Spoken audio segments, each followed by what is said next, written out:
Président, Monsieur le secrétaire général, Monsieur le directeur général, au nom du groupe démocrate, je tiens tout d'abord à vous remercier pour la qualité de vos propos liminaires.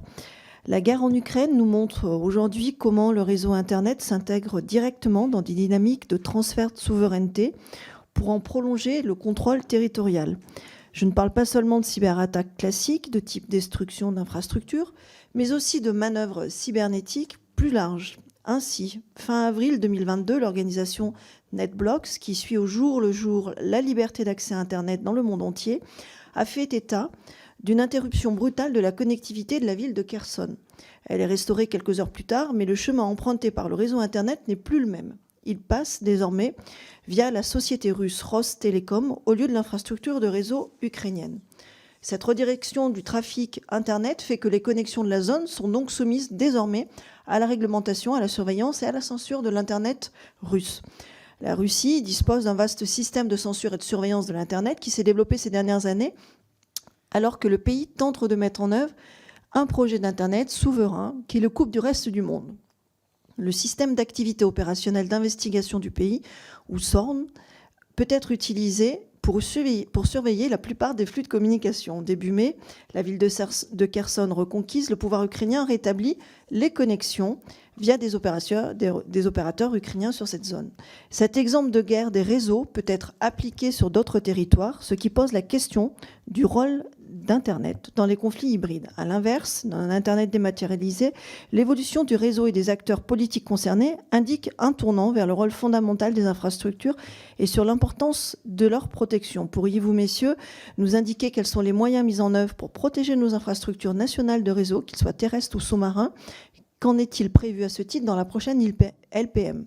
Par ailleurs, les articles dédiés à la sécurité des services, des systèmes d'information en sont le témoin. Nous sommes aujourd'hui souvent dans une posture défensive pour laquelle nous cherchons les meilleurs moyens techniques et législatifs de développer ce que la revue nationale stratégique appelle un bouclier cyber. Cependant, il me semble que l'ANSSI est aussi parfois dans la position de celle qui attaque, bien que je crois comprendre que cela soit dans notre doctrine aussi dans un objectif de prévention des attaques que nous pourrions subir. Aussi, je souhaiterais vous interroger sur cette doctrine d'attaque. La France doit-elle se montrer plus offensive? En avons-nous les moyens techniques? Et quels en sont les freins légaux? Merci, chers collègues. Et peut-être que vous pourrez nous dire, en profiter pour nous dire un mot de votre compréhension du bouclier cyber européen annoncé hier par Thierry Breton au FIC, en tout cas de ce projet-là.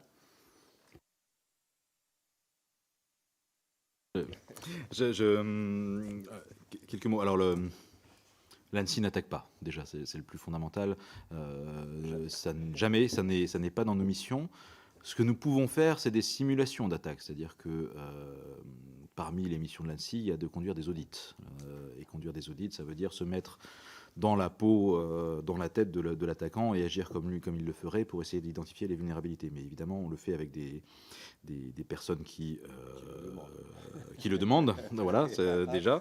Les bénéficiaires sont consentants et on le fait dans le respect de toutes sortes de règles, évidemment, qui visent à ne pas aller trop loin. On peut aller jusqu'au presque bout de l'attaque, mais ne pas la mettre en œuvre ensuite. Sur les capacités offensives, du coup, vous me permettrez quelque part de botter en touche, parce que ce n'est pas du tout ma responsabilité, si ce n'est de dire qu'évidemment la France s'est dotée de capacités en la matière, qui ne m'appartient pas de commenter, mais que cette dualité entre capacité défensive et capacité offensive, toutes deux crédibles, c'est ce qui fonde quelque part notre rang de grande nation cyber, et que le choix qu'on a fait de les séparer clairement, tout en permettant, lorsque c'est utile, une coordination sous l'égide du SGDSN, notamment dans le C4, est un choix qui me semble éminemment pertinent. Il marche bien, il ne fait pas obstacle à la coopération là où c'est utile, et il nous permet, nous, ANSSI, d'avoir une clarté dans nos missions, que nous envient un certain nombre de nos partenaires qui ont fait le choix d'un mélange des genres, si j'ose dire. Clarté dans nos missions qui se reflète aussi dans le fait qu'on est les bienvenus partout.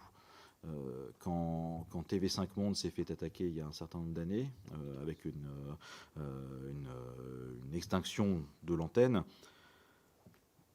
le choix a été fait très rapidement par nos autorités politiques d'y projeter l'ANSSI. Et l'ANSSI y a été bienvenue. Elle a été accueillie par un média, des agents de l'État qui sont accueillis à bras ouverts par un média pour, quelque part, prendre la main sur leur système d'information et les remettre en état, c'est quelque chose de précieux, et mes homologues étrangers m'envient ce genre de confiance qui nous est